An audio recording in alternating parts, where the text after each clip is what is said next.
Laws इतने ज़्यादा उलझे हुए हैं कि सॉल्यूशन मिलते मिलते तक आदमी हिम्मत तोड़ देता है। नहीं, लॉ हमारे कितने खराब हैं कि एक आम व्यक्ति तो छोड़िए, हाँ उस कानून की डिस्ट्रिक्ट कोर्ट का जज अलग इंटरप्रिटेशन करता है, हाँ। हाई कोर्ट का जज उसकी अलग इंटरप्रिटेशन करता है, और सुप्रीम कोर्ट के माननीय उसका अलग इंटरप्रिटेशन करते हैं। ऐसे कितनी बार देखा गया कि डिस्ट्रिक्ट कोर्ट के जज ने फांसी दे दिया, हाई कोर्ट के जज ने उसको आजीवन कारावास कर दिया, और सुप्रीम कोर्ट आके उसको बरी भी हो गया। इतना हमारा कानून है कि मतलब जज ही नहीं समझ पा रहे कि कानून में करना क्या है, तो आम व्यक्ति कैसे करेगा। तो ये कानूनों की हमारी समस्या है। हमने क्रिस्टल क्लियर कानून नहीं बनाए, हमने हर फील्ड में मतलब वर्ल्ड क्लास काम किया, world class airport, world class highway, world class infrastructure, सब कुछ बनाया, world class shopping mall, missile, अग्नि, ब्रह्मोस, तेजस, ठीक है। लेकिन कानून हमारा वर्ल्ड क्लास होना चाहिए, पुलिस सिस्टम हमारा वर्ल्ड क्लास होना चाहिए, जुडिशियल सिस्टम हमारा वर्ल्ड क्लास होना चाहिए, टैक्स सिस्टम हमारा वर्ल्ड क्लास होना चाहिए, एडमिनिस्ट्रेटिव सिस्टम हमारा वर्ल्ड क्लास होना चाहिए, इलेक्शन सिस्टम हमारा वर्ल्ड क्लास होना चाहिए। उस पर कहीं ना कहीं हमने काम नहीं किया है और परिणाम पूरा देश भुगत रहा है। तो नॉर्मल जनता यही जानना चाहती है कि मैंने देखा है सीसीटीवी में दिख रहा है कि इस आदमी ने ये क्राइम किया है, इसने इसको चाकू मारा, पैसा लेके चला गया, पर इस बंदे ने जिसने चाकू मारा उसको सजा मिलते मिलते 10 साल 20 साल 30 साल लग जाते। 30-40 साल। तो ये जो दिख रहा है कि इसने मारा और इसने लूटा और ये मरा या घायल हुआ, तो ये इसमें इंटरप्रिटेशन क्या करना है, तो दिख रहा है। मैं रौनक जी आपको इसके लिए धन्यवाद दूंगा। भारत में अगर जुडिशियल सिस्टम ठीक कर दिया जाए तो भारत की 50% समस्याएं ठीक हो जाएंगी। कोई भी देश तभी सुरक्षित होता है जब वहाँ शिक्षा में संस्कार हो, कानून का खौफ हो। दुबई में कानून का खौफ है, सिंगापुर में कानून का खौफ है, अमेरिका में कानून का खौफ है, चीन में कानून का खौफ है। तो जब तक कानून का खौफ नहीं पैदा होता तब तक वो देश सुरक्षित नहीं होता। वहाँ अराजकता फैलती है, अपराध फैलता है, पत्थरबाजी होती है, आतंकवाद होता है, अलगाववाद होता है, माओवाद होता है, नक्सलवाद, सब कुछ चलता रहता है। हमने कानून का खौफ नहीं पैदा किया, और कानून का खौफ इसलिए पैदा नहीं हो पा रहा है क्योंकि हमने जुडिशियल सिस्टम को नहीं बदला।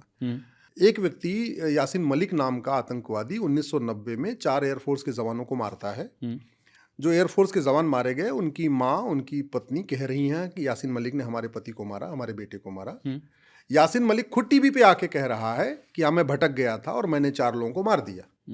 1990 की घटना है, हम 2025 में डिस्कशन कर रहे हैं, 35 साल बीत चुका है। अभी मामला ट्रायल कोर्ट में चल रहा है, डिस्ट्रिक्ट कोर्ट में चल रहा है, अभी क्रॉस एग्जामिनेशन हो रहा है, गवाहों के बयान हो रहे हैं। अगर मान लीजिए 2025 में, वैसे 25 में तो आएगा नहीं, 26 मान लीजिए आ जाए, तो उसके बाद कम से कम 10 साल हाई कोर्ट में चलेगा, फिर 10 साल सुप्रीम कोर्ट में चलेगा। हो सकता है उसके पहले जब तक सुप्रीम कोर्ट का फैसला है यासीन मलिक खुद ही यहाँ दुनिया छोड़ के चला जाए। ऐसा सड़ा हुआ जुडिशियल सिस्टम। नहीं तो ये समझ किसको नहीं आ रहा है? मिलॉर्ड को, कौन से मिलॉर्ड को समझ नहीं आ रहा है? नहीं, हमने कानून भी नहीं बनाया, और कहाँ जहाँ तक कानून बनाया उसमें मिलॉट्स ने भी गड़बड़ी किया। मैं एक एग्जांपल और आपको देता हूँ। उदयपुर में कन्हैयालाल की हत्या हुई। हाँ। कन्हैयालाल का परिवार कह रहा है कि इन लोगों ने मारा। हाँ। जिन लोगों ने मारा उन्होंने खुद ही वीडियो बनाया कि मैंने मारा, और वो वीडियो वायरल भी हो गया। उस वीडियो को जांच की गई तो वीडियो सत्य भी पाया गया। इसके बावजूद, और देश की सबसे अच्छी एजेंसी NIA उसकी जांच कर रही है, और अभी वहां गवाहों के बयान होंगे, 106 गवाहों के बयान होंगे। चूंकि बयान पूरे नहीं हुए तो जिन्होंने मारा था वो बेल पे बाहर आ गए।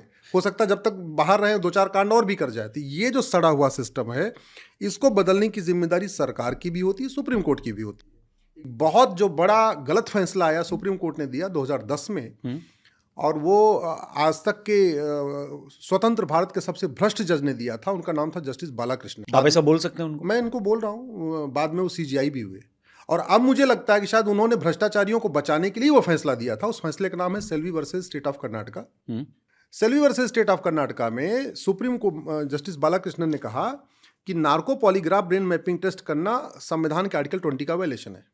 जबकि जब संविधान बन रहा था तो नार्को पॉलीग्राफ ब्रेन मैपिंग नाम का टेस्ट शब्द ही नहीं था। टेस्ट तो छोड़ दीजिए, ब्रेन मैपिंग नाम का शब्द था ही नहीं। तो कोर्ट क्यों किया उन्होंने? पॉलीग्राफ था ही नहीं। 2010 में वो कह रहे हैं कि आर्टिकल 20 का वायलेशन हो जाएगा। आर्टिकल 20 ये कहता है कि हाँ भाई ठीक है, किसी को आप मजबूर नहीं करेंगे अपने खिलाफ गवाही देने के लिए। आर्टिकल 20 इसलिए आया था, अंग्रेजों के ज़माने में पुलिस मार मार के लोगों से अपना गुनाह को बुलवाती थी। ठीक है। उससे बचने के लिए आर्टिकल 20 में कहा गया कि किसी से आप जो है जबरदस्ती पुलिस नहीं कहलवाएगी और उसका बयान नहीं माना जाएगा। ठीक है। लेकिन आर्टिकल 20 ने narco polygraph brain mapping test को नहीं रोका। आर्टिकल 20 ने नई टेक्नोलॉजी का उपयोग करने से नहीं रोका हुआ है। अगर अजमल कसाब का narco polygraph brain mapping test नहीं हुआ होता तो जो एक नैरेटिव फैला गया वो नैरेटिव सफल हो जाता। Narco polygraph brain mapping test हुआ, उसने सब बता दिया, जी मैं यहाँ का रहने वाला हूँ, वहाँ का रहने वाला हूँ, इन्होंने मुझे भेजा था, ये कहा था गोली चलाते रहना, जो मुंबई वाला करना। अगर सारे आतंकवादियों का narco polygraph brain mapping test होना शुरू हो जाए, सारे अलगाववादियों का टेस्ट शुरू हो जाए, तो पूरी एक चेन आपको मिलेगी, एक पूरा लिंक मिलेगा, उसको किसने मदद किया, उसको किसने मदद किया, उसको किसने मदद किया। तो ये अभी भी नहीं है? अभी भी नहीं है, अभी भी नहीं है। और क्यों नहीं है? क्योंकि 2010 में सुप्रीम कोर्ट का फैसला कह रहा है Selvi versus state of Karnataka में कि narco polygraph brain mapping test जो है आर्टिकल 20 का वायलेशन है। दुर्भाग्यवश संसद में भी इस पर चर्चा नहीं हुई। हालांकि पार्लियामेंट के पास पावर है कि वो सुप्रीम कोर्ट के फैसलों को ओवररूल कर सकता है, कानून बना सकता है, लेकिन पार्लियामेंट में इस पर कभी चर्चा ही नहीं हुई। तो या तो पार्लियामेंट में भी लोग सोच रहे हैं यार नार्को पॉलीग्राफ ब्रेन मैपिंग बन जाए तो किस नेता के पास कितने 1000 करोड़ की प्रॉपर्टी वो सबके सामने आ जाएगी। प्रॉब्लम अब बता रहे हैं आप। ये प्रॉब्लम ये है। प्रॉब्लम ये है। तो व्यवस्था कैसी सड़ी हुई। एक जज के यहाँ नोटों की बोरी मिलती, वो आज भी जज बने हुए हैं, अभी तक कुछ नहीं हुआ।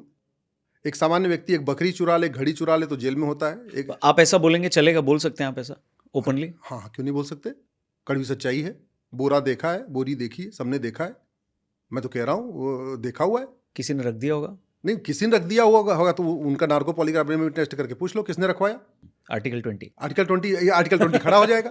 मैं कह रहा हूँ एक पूरा बड़े प्लान वे में ठीक है। इन सबको मिला जुला के वो सबको प्रोटेक्ट करने के लिए कह दिया कि नहीं, नार्को पॉलीग्राफ आर्टिकल 20 का वायलेशन है। इसलिए मैं कह रहा हूँ भारत में जो अराजकता फैली है इसके लिए संसद भी जिम्मेदार है, सुप्रीम कोर्ट भी जिम्मेदार है। न जुडिशियल रिफॉर्म पे सुप्रीम कोर्ट आगे आ रहा है, न जुडिशियल रिफॉर्म पे संसद में चर्चा हो रही है।